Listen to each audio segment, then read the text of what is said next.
예, 오늘은 요한복음 14장 1절 말씀으로 믿음이란 무엇인가라는 주제로 은혜를 나누려고 합니다. 우리가 놀이공원이나 어떤 롤러코스터, 바이킹 그런 놀이기구를 타본 적이 있을 것입니다. 여기 있는 권사님은 절대 안 타시겠지만 젊은 사람들이 왜 그것을 즐기면서 탈 수 있을까요? 아찔하고 무서울 수 있는 그 순간에도 우리가 그것을 즐길 수 있는 이유는요, 안전하게 지켜줄 안전장치가 있기 때문입니다. 이 안전장치 때문에 도리어 조금 더 무서워도 사람들이 그 무서움을 즐길 수 있는 것이죠. 이 신뢰가 우리를 두려움에서 즐거움으로 바꾸는 계기가 되기도 합니다. 믿음이라는 것도 이와 같습니다. 하나님을 신뢰하는 사람은 상황이 어렵고 감정이 무거워도 낙심을 벗어날 수 있는 까닭은 하나님이 나를 지켜주시는 안정장치가 되기 때문입니다. 시편 37편 24절에 이런 말씀이 있어요. 그는 넘어지나 아주 엎드러지지 아니함은 여호와께서 그의 손으로 붙드심이로다. 붙드심이로다. 하나님께서 붙드시기 때문에 우리가 넘어질지라도 설 수 있는 확신 가운데서 항상 기뻐하고 쉬지 말고 기도하고 감사할 수 있는 것입니다. 오늘 주님은 제자들을 향하여 근심하지 말고 나를 신뢰하라고 말씀하고 있습니다. 하나님을 믿으니 곧 나를 믿으라. 오늘 시간 우리는 하나님을 신뢰한다는 것이 구체적으로 무엇을 의미하는지, 그리고 그 믿음이 우리의 삶을 어떻게 변화시키는지를 함께 살펴보려 합니다. 첫째로요, 믿음의 본질 중 하나는요, 하나님이 나를 끝까지 지키시는 분이라는 확신입니다. 성경은 하나님을 붙드시는 분이라 표현합니다. 우리 김우진 안수 집사님과 정란순 권사님 신방을 갔을 때 요람에서 무덤까지 하나님께서 너희가 나이가 들지라도 붙들어 주신다는 말씀을 이사야서에서 나눈 바가 있어요. 그리고 중요한 간절점이 있는데 하나님은 우리를 넘어지지 않게 한다는 분입니다. 제가 엎드러질 수는 있으나 넘어지지 않는다는 것입니다. 삶을 살아가다 보면 분명히 실패와 실수가 있을 수 있습니다. 그런데 하나님께서 우리의 삶을 붙드시면 우리는 다시 일어날 수 있다는 것입니다. 성경 속 인물들을 살펴보시면 수많은 사람들이 죄로 인해서 무너졌지만 다시 세우시는 하나님의 사랑을 발견할 수 있습니다. 아담이 하나님 앞에 범죄한 뒤 부끄럽고 고통스럽고 수치스러워 자기가 지은 무화과 나뭇잎에 옷을 입고 숨어 있을 때 하나님은 그를 다시 부르셔서 가죽옷을 입으시고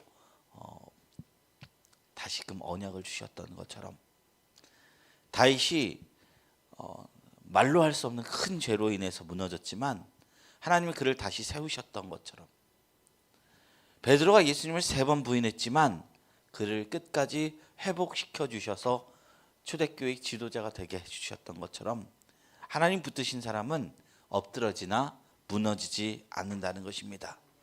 그러므로 우리의 신앙이 흔들리는 이유는 붙들으시는 하나님의 손을 바라보는 것이 아니라 흔들리는 우리의 발을 바라보는 까닭일 것입니다. 상황이 불안정해 보이고 길이 험해 보여도 하나님이 나를 놓지 않으신다는 믿음과 그 손을 바라보면 우리의 두려움은 사라질 줄로 믿습니다. 이사야 26장 3절 4절에 이렇게 말합니다. 주께서 심지가 견고한 자를 평강하고 평강하도록 지키시리니. 심지가 견고한 자가 무슨 뜻이에요?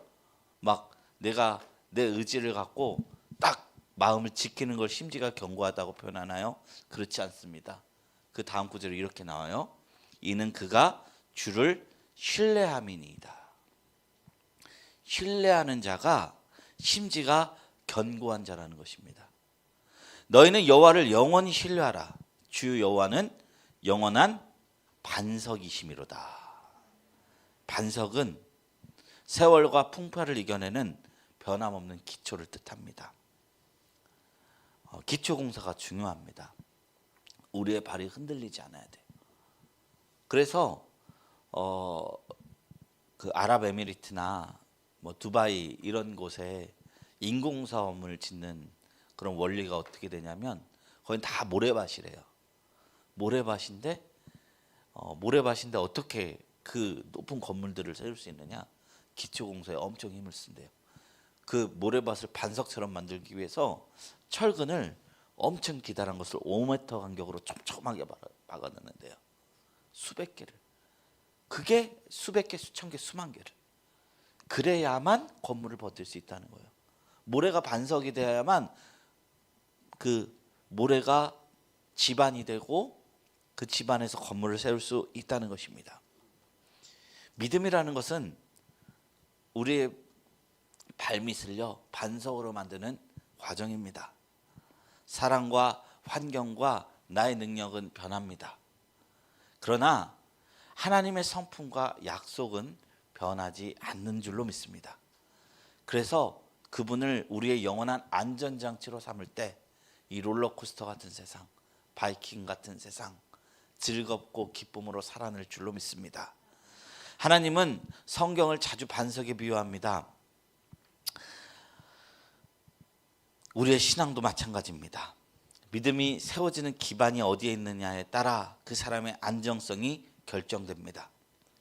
사람의 말 위에 세워진 믿음은요, 사람이 무너지면 함께 무너집니다.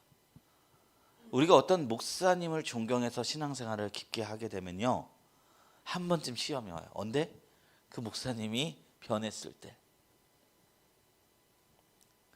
감정에 세워진 믿음은요, 감정이 식으면 함께 식게 됩니다. 그러니 우리는 하나님의 약속과 성품 위에 믿음의 반석을 세워야 될 줄로 믿습니다. 그러면 어떤 상황 속에서도 견딜 수 있습니다. 히브리서 13장 8절에 우리 주님이 어떤 분인지 나오는데, 예수 그리스도는 어제나 오늘이나 영원토록 동일하시다라고 말씀하고 있어요. 이 세상은 모든 것이 다 변하죠. 계절도 변합니다. 깜짝 놀랐습니다. 오늘 시원해서. 사람의 마음도 변합니다. 가치관도 변합니다.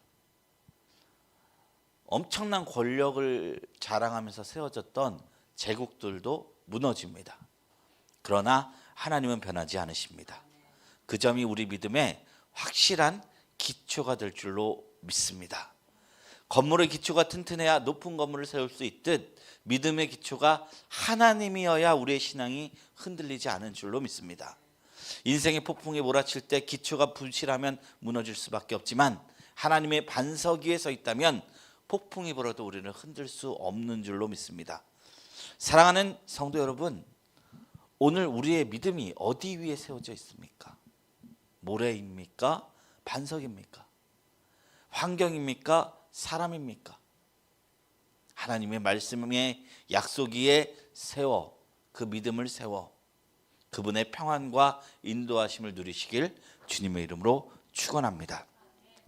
그렇다면 이런 믿음을 얻기 위해서 우리는 어찌해야 되겠습니까?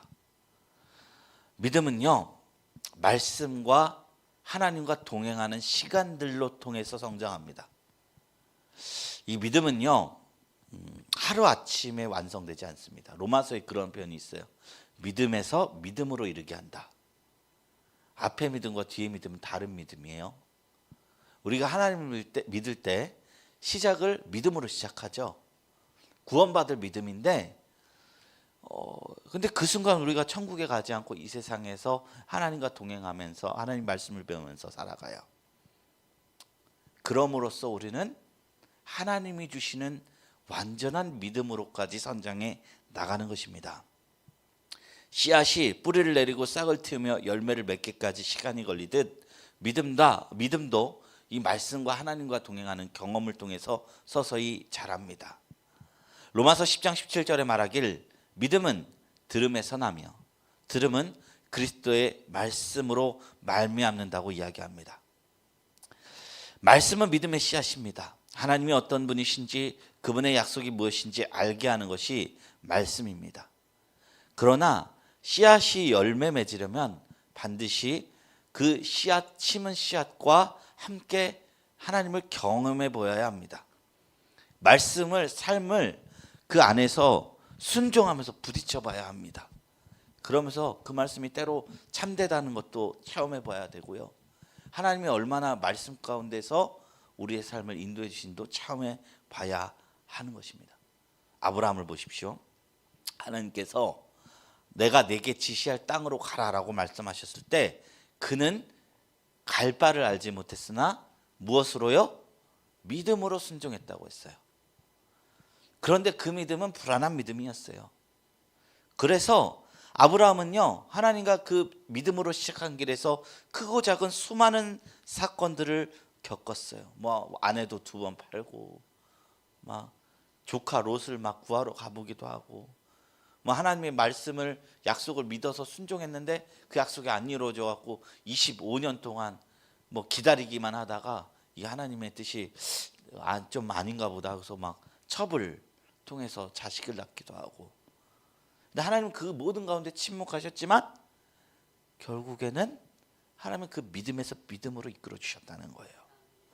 100세에 이삭을 얻게 되었을 때 그의 믿음은요, 이전에도 믿음이었지만 더 큰 하나님의 주시는 믿음으로 변했습니다. 그래서 모리아산에서 하나님이 이삭을 요구하셨을 때도 그는 히브리서 11장 19절에 능히 죽음과 가운데서 다시 살리실 줄을 믿으며 이삭을 바칠 수 있는 믿음까지 간 거예요. 다윗 역시 마찬가지입니다. 그는 목동 시절에 사자와 곰의 공격 속에서도 돌팔매 하나로 하나님의 도우심을 경험했습니다. 그 경험 속에서 블레셋 장군 골리앗 앞에 담대할 수 있었던 것입니다. 그의 담대함은 무모함이 아니었습니다. 반복된 하나님의 구원의 경험 속에서 나온 확신이었습니다. 우리가 하나님을 경험하고 말씀을 믿으며 살아갈 때 하나님의 응답을 경험하게 됩니다. 그 경험이 믿음을 성장시킵니다. 말씀 없는 경험은 감정에 머물고요, 경험 없는 말씀은 지식에 머뭅니다. 두 가지를 함께 할 때 우리 믿음이 깊어지는 것입니다. 그렇기 때문에요, 이 믿음에서 믿음으로 이르는 이 경험은 단시간에 이루어질 수가 없는 것입니다. 성경에 그런 예가 가득해요. 아무리 기적을 봐도 믿음은 없는 거예요. 예수님의 제자들도 그랬습니다. 복음서에 보면 제자들이 오병이어의 기적을 보았고요, 수많은 병자가 고침받는 현장을 목격했어요. 그런데 그 다음 날 예수님이 이제 가시는 거라사 지방 이름이 갑자기 생각 안 나는데, 예수님이 먼저 강을 건너 지나가시고 제자들이 그 다음 날 배를 타고 갔을 때 폭풍이 불었어요. 그 믿음이 엄청나게 흔들렸어요. 마가복음 6장 51절 52절에 제자들의 심정이 나오는데, 제자들의 마음이 심히 놀라니 이는 그들이 그 떡 떼시던 일을 깨닫지 못하고 도리어 그 마음이 둔하여졌음이로라. 바로 전날에 말도 안 되는 기적을 보고 나서 그 다음 날의 풍랑 속에서 절망하는 게 제자들의 모습이었다는 거예요. 이스라엘 백성도 그렇죠. 출애굽하던 당시 자신들을 죽이려고 애굽 군대가 병마를 이끌고 왔을 때 하나님이 홍해를 가르셔서 승리케 하셨어요. 그래서 그 사람들이, 미리암과 여인들이 하나님을 높이고 소고를 치면서 찬양했대요. 말과 그 탄자를 침몰시킨 하나님이 위대하다, 여호와 하나님 위대하다. 그 놀라운 승리를 노래한 뒤 3일 뒤에 수르 광야에서 물이 없어 하나님을 원망하는 장면이 나옵니다. 어떻게 하루 만에, 3일 만에 이렇게 사람이 180도 바뀔 수 있나? 조롱하지만 이게 우리의 현실이기도 하다는 거예요. 우리도요, 하나님을 한 번 경험하고 2번 경험한다고 해서 믿음이 깊어지지 않습니다. 계속 하나님과 동행해야 됩니다. 잠깐 넘어지더라도 어제 믿음 좋았다가도 내일 믿음 나쁠 수 있는 게 인간이다. 이게 인간의 본질이다 그냥 여기시고, 하나님이 나를 포기하지 않았으니까 나도 나 포기하지 않으면서 다시 기도하며 가는 겁니다. 하나님, 싸웠어요. 부부 싸웠어요.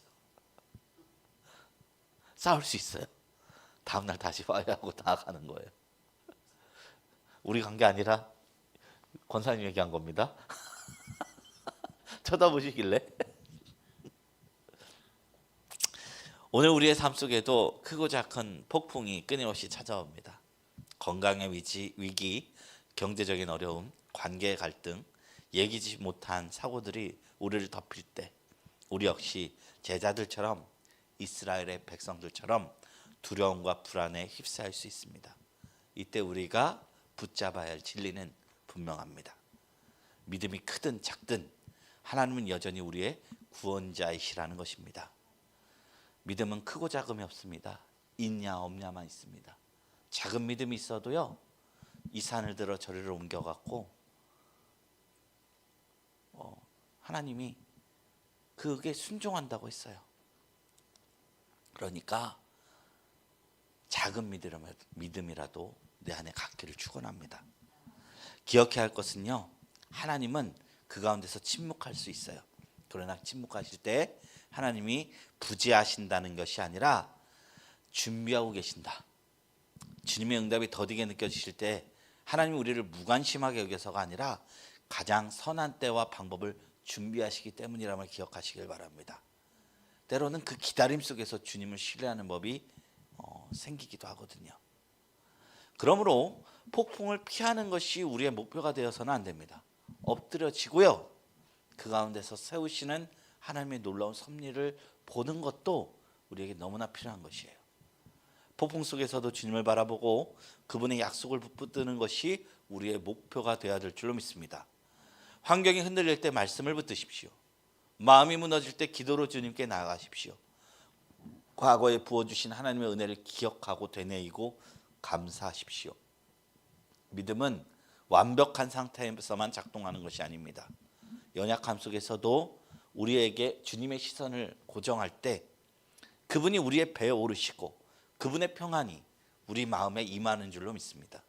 상황이 변하기 전에도 주님이 나와 함께 계신다는 사실 하나만으로 담대히 걸어가시기를 바랍니다. 혹시 지금 우리의 삶 속에 폭풍이 몰아치고 있습니까? 그 상황이 멈출 때까지 기다리지 마시고 폭풍 속에서도 주님을 바라보시기를 축원합니다. 주님은 오늘도 이렇게 말씀하십니다. 나다, 두려워하지 말라. 이 음성을 붙들고 주님의 평안 안에서 흔들림 없는 삶을 살아가시기를 주님의 이름으로 축원합니다.